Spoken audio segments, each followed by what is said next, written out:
म्हणजे विखे हा गोगलगाय आणि पोटात पाय.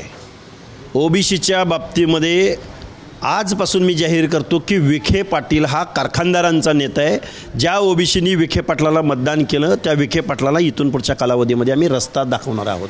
कारण विखे पाटील जर असं म्हणत असेल की मराठा समाजानं कधी दुसऱ्यांच्या आरक्षणाला विरोध केला नाही, अरे विखे ओबीसीनी कधी कुणाला विरोध केला आहे?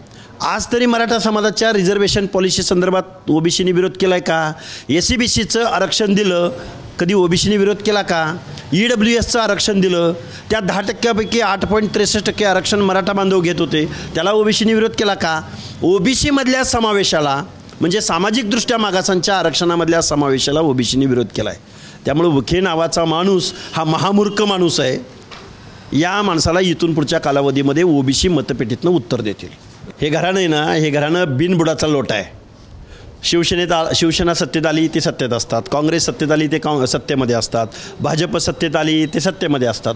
कुठली विचारधारा आहे या विखेंची नक्की? अरे जरांगेंची भाषा बोलतायत हे विखे.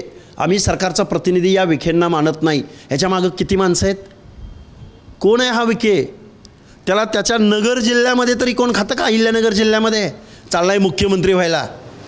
दिवा स्वप्न असेल आता विखेंसाठी इथून पुढच्या कालावधीत. कॅमेरामॅन अतुल हिरडेसह रजत वसिष्ठ, ABP माझा, नागपूर.